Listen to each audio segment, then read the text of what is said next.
are lucky, you discover something for which you have a passion for early in life. If you are enterprising, you'll find a way to make a living amidst that passion. And if you are blessed, in the end, you'll be able to look back on a fulfilling life and career surrounded by a loving family, trusted friends, and amazing associates. While I most certainly have been all three, my hardworking cousin Paul is fond of summing it all up by telling me, "You're the one leading a charmed life," and he's right.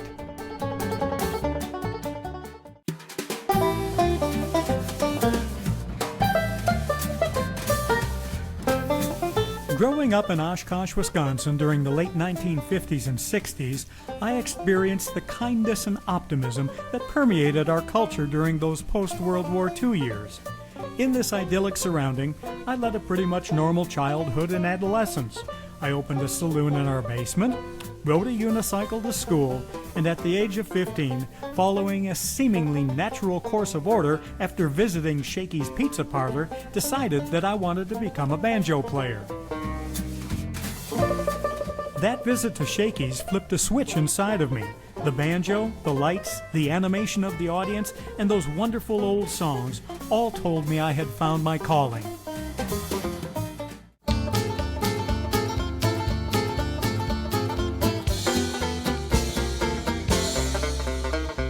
A quest for a banjo ensued, resulting in my trading a Honda 65 motorcycle for an old Craftsman tenor banjo. After being inspired by recordings of Eddie Peabody and John Calley, followed by a 2-week crash course on how to play the banjo, in December of 1971, Joe Scheibinger and I were hired to play at Shakey's. During the 7 years that followed, I learned much about music and even more about the music business. I learned hundreds of songs, all played in different styles by what sometimes seemed to be a revolving door of new musical partners. I also learned how to smile at the audience as I performed, even when I made mistakes, and most importantly came to understand how important it is to play what the audience wants to hear, regardless of your own personal preferences. Of course, the toughest lesson of all was that no gig lasts forever.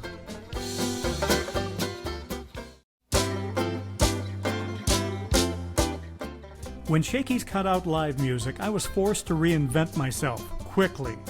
I segued into playing with polka bands, most notably America's polka king, Frankie Yankovic, while developing my guitar and vocal abilities enough to do a nightclub act. While gigging, both on my own and with various bands, kept me afloat financially for almost 10 years, my passion for the banjo endured.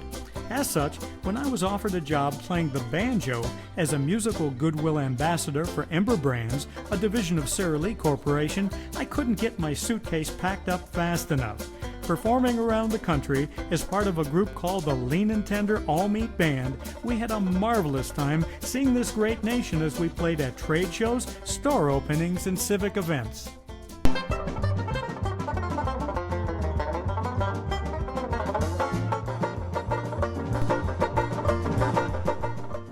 Knowing the Ember gig was simply too good to last, I set my sights on the banjo possibilities associated with the Walt Disney World Resort in Florida, never imagining what might result from a casual stop at Rosie O'Grady's in downtown Orlando.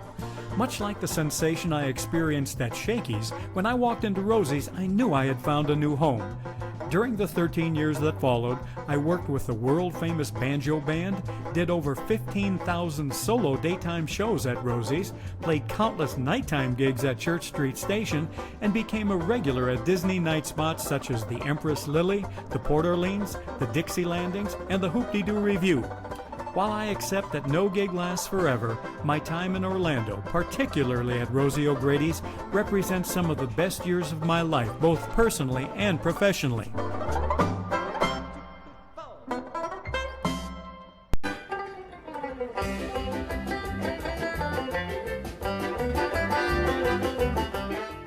As the banjo business in Orlando started to resemble water spinning around as it goes down a drain, I began taking contracts as a guest entertainer on the cruise ships of the Crystal, Radisson, Silversea, Princess, and Holland America lines. While this was all a great adventure and performing experience for me, it was not such a joy for my wife and young family. So, when Fred Mickey Finn called to let me know he was planning on leaving his position as the entertainment director at a quirky Florida attraction called Rock Crusher Canyon, I followed his lead and with his help was hired to take his place.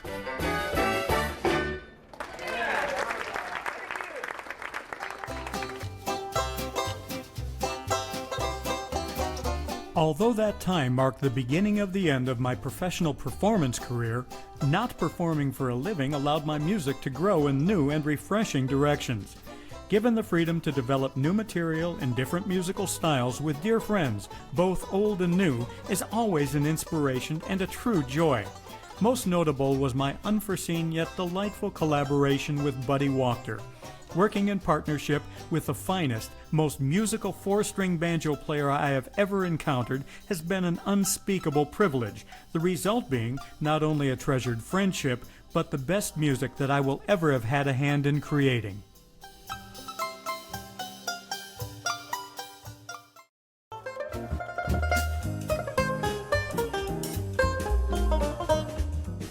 If I ever write a book, it will be entitled, All I Ever Wanted to Do Was Play the Banjo. While it is true that my enviable position with the American Banjo Museum keeps me from actually playing the banjo as much as I'd like, it has also opened doors to unique opportunities and experiences that as a banjo player I could have only dreamed of. Still, my personal journey continues. I strive for growth on a daily basis, being constantly inspired by true artists such as Baier HOF and Buddy Wachter. While I freely accept that I will never attain their level of musicianship, I revel in the joy of music and its infinite potential for individual growth, knowing that Buddy, Baier, and I all have our aspirations set to higher levels. Looking back with sincere gratitude, I have been very lucky, possibly a bit too enterprising, and above all, very, very blessed.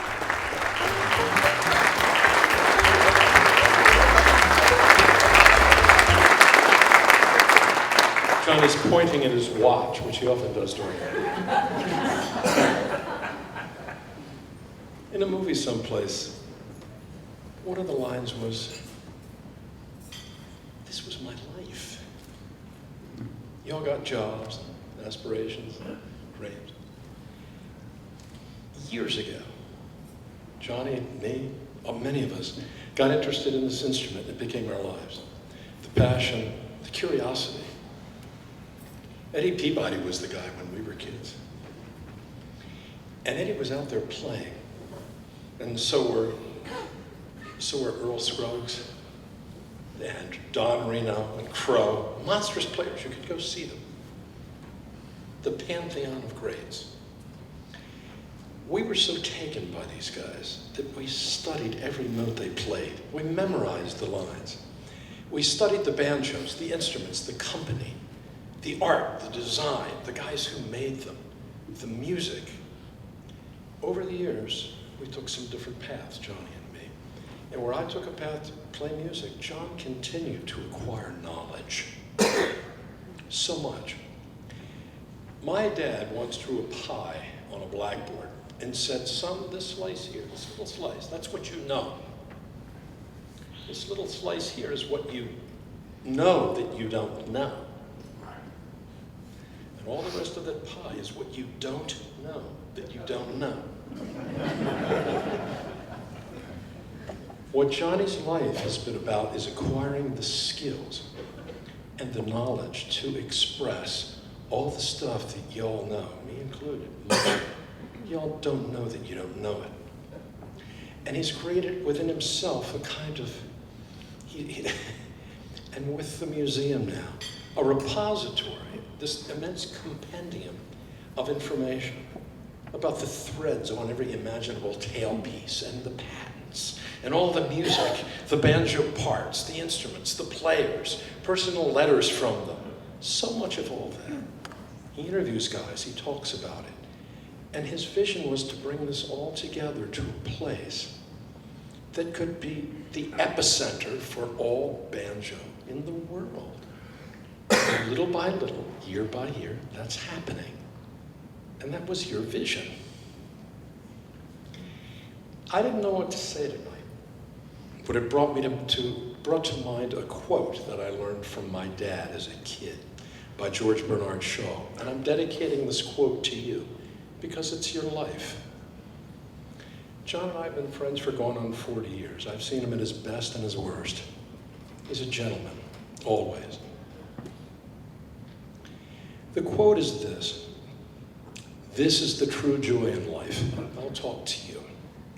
This is the true joy in life, to live for a cause that unto you yourself is a mighty one. To dare to be a force of nature instead of a feverish little clod of ailments and grievances, complaining that the world won't devote itself to making you happy. I am of the opinion that my life belongs to the community, and I will do for it what I can until I drop. Life is a candle to me, which I want to burn as brightly as possible before handing it on to future generations. That's you. That's what you did. And to see you sit back with your family, honor your kids, everybody here. That's the Johnny I know, my friend, 35, 40 years ago. Guy's always been kind to everybody. A man of great dignity and integrity and honor, who, when he says something's going to happen, it happens. You take notice of that after a while. So let's raise a glass to our friend,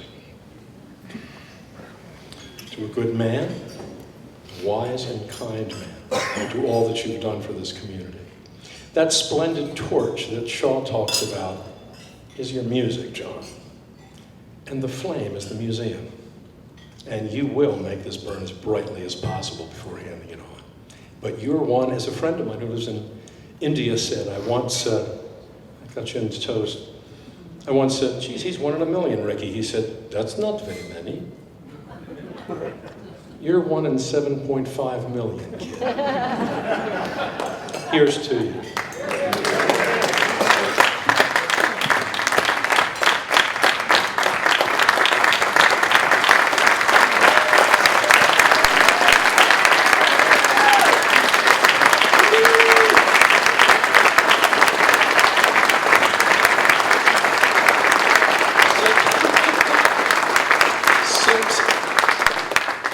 Since you were inducted for performance, there should be a new category for Johnny. You've got a few guys like that. But the steward of all this, sort of the Jedi Master Steward, remember Ward Bond? You're the wagon master, in the wagon master category. We first met when we were young, maybe 35 years ago, and Johnny was an obnoxious, egotistical little kid. So was I. And it was like gunslinger time. And when we sat down and we jammed, something amazing happened. I found that Johnny had the same love for the very rich, sophisticated music of these great composers in the 20s, 30s, and 40s. Jerome Kern, Sigmund Romberg, Cole Porter, Gershwin, all of that. And it was through our music that we discovered each other, and we became really great friends. And it's the music that holds us together to this day with a friendship, and that continues to grow. So that I honor as well. When we're together and we're playing, and I'm always trying out crazy stuff, Johnny's always jumping, laughing with a new idea, and then he spits it right back to me. So the music that we make is really an expression of our love and friendship. And that's a great gift that we get to have like that. That's what music can do, because as all you players here know, it transcends all of the nonsense, all of it. And you're dwelling in rarefied air in a very special place. We get to do that all the time.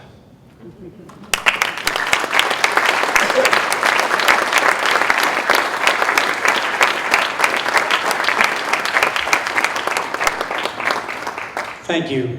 Thank you, Bud. You're welcome. Thank you. All you wonderful inductees tonight came up here without any notes. And usually I sit here without notes, but I must use a little note. So There's so many people. You know, when you talk about the banjo is my life. I don't know why. I don't know why it chose me or I chose it, but the people, the music, the social context that's put in, the instruments, everything about the banjo I've always loved. And it doesn't happen by yourself.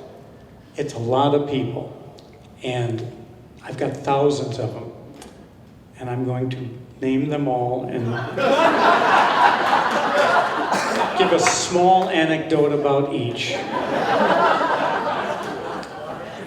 First off, I'd like to thank Sarah, my wife.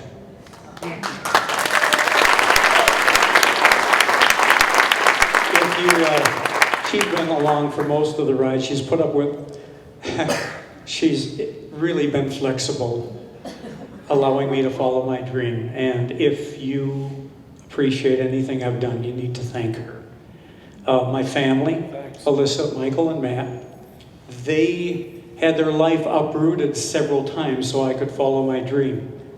They still turned out respectable, intelligent, and they are really good people that any parent would be proud to have for kids. Thank you.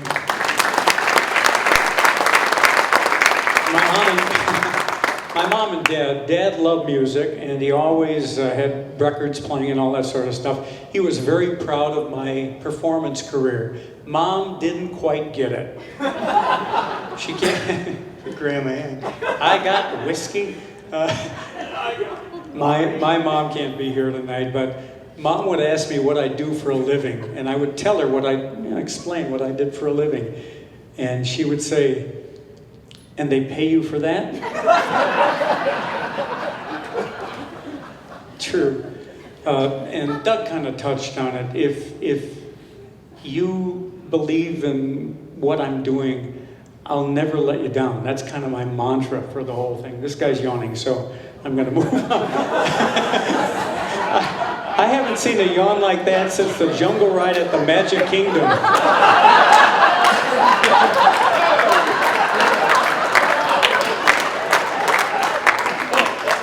Ambitious youth needs the kind of encouragement that lets you say, if you believe in me, I'll never let you down.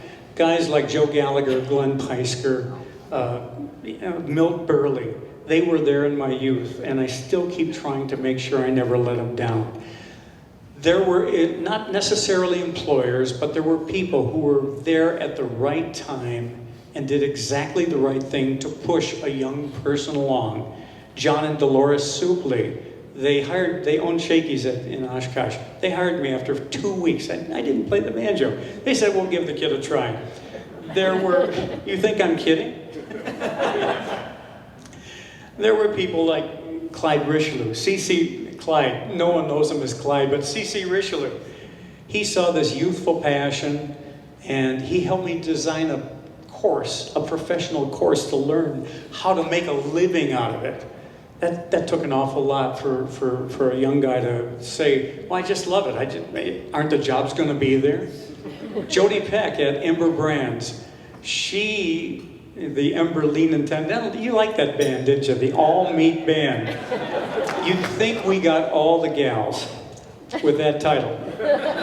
My virtue remained intact for 3 years on the road. But because of Jody and her belief in what I could do, I got to go see this country and play the banjo. Get back to the banjo. That really, really was a big thing for me. Lee Floyd and Chip Bone over at Church Street Station. They allowed me to get into Orlando and be part of that Orlando music scene and be part of the wonderful Rosie O'Grady's legacy. I know it was daytime shows and it wasn't a big deal, but to me it was a big deal. Thank you, guys. Some of the names I'm going to mention, you won't know. Linda Raff at Bramson Entertainment. I started doing cruise ships and I got a bad review from a cruise director. That's a death knell in the cruise industry. You never work again. She believed in me. She said, "Oh, what does he know?" And she kept booking me at the time when I needed music the most. Stan Olson and Tom Hines over at Rock Pressure Canyon.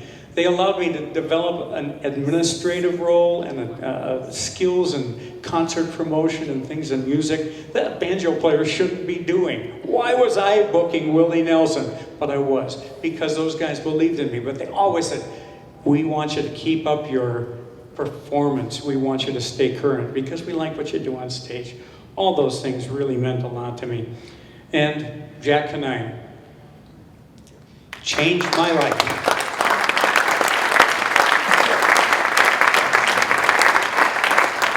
Jack Canine changed my life by allowing me to be part of the vision he had for the American Banjo Museum. It's not my vision, it was Jack's vision, and I'm so proud to be part of it along with the board of directors. Thank you, Jack.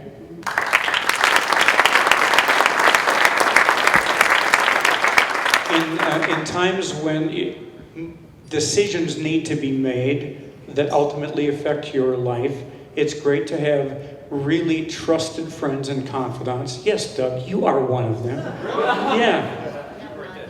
Dr. Ron McLawn. Ron, where are you? You are one of them. And a person who's not here tonight, but Sandy Singleton.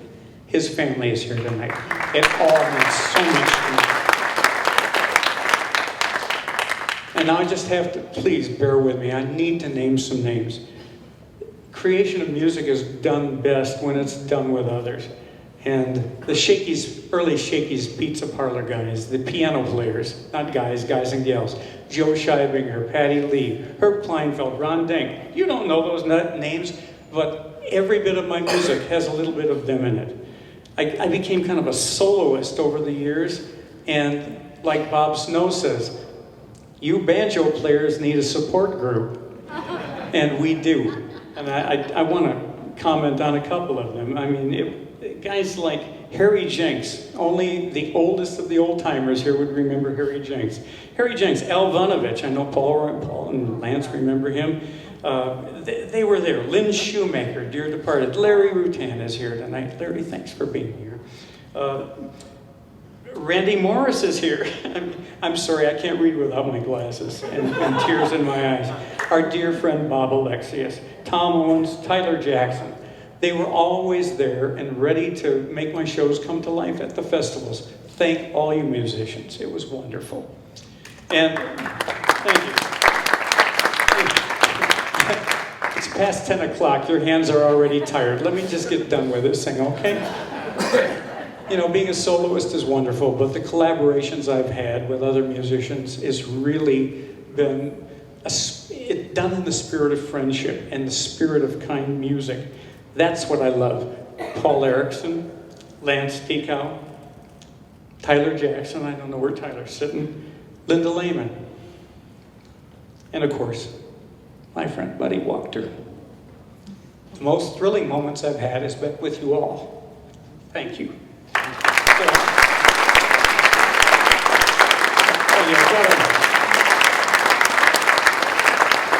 not quite done. I gotta thank you. Hey, come on. Thanks. I like multiple standing ovations. I just have a few things to... I do need to thank the board of directors of the American Banjo Museum for this incredible, unexpected honor. The American Banjo Museum staff, particularly Margie Smith-Robbins, all the audience members who have made this music that I make meaningful. Thank you. And the family members and you dear friends, all of you dear friends who have come so far to be here tonight to make this a very unforgettable night.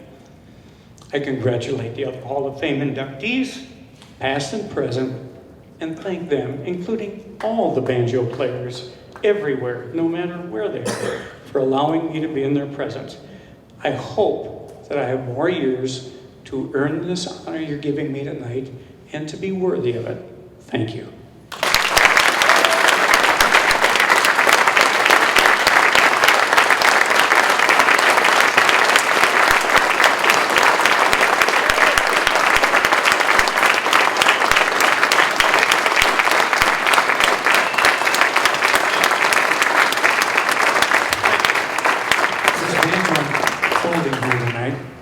My first banjo.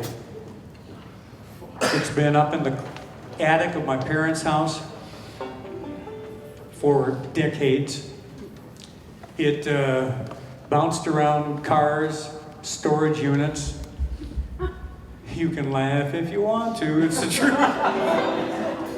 But it's where I started. I traded that Honda 65 motorcycle for this banjo, and my dad was mad. I had 20 bucks in the Honda, and so did he. And I wanted to play the banjo more than ride the motorcycle, and I traded the neighbor for the Honda for this banjo.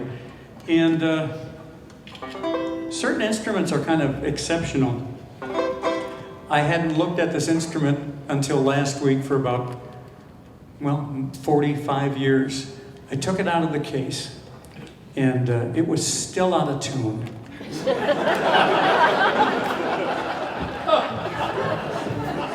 Sorry.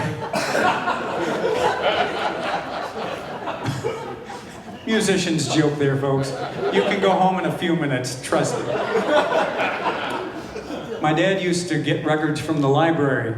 He was frugal. He didn't buy records, he just got them from the library. He brought home a record called Gentlemen Be Seated. It was a recreation of an old minstrel show. And on that record there was a banjoist named John Kelly. And he played this next song. And I remember being in my bedroom and hearing it coming out of our Magnavox hi-fi in the living room and saying, holy crap, that's what I want to do. And I said, if I could ever play the banjo like that, if I could play that song like that, I would be happy. I'm not really happy yet, but I still try. This is Oh by Jingo.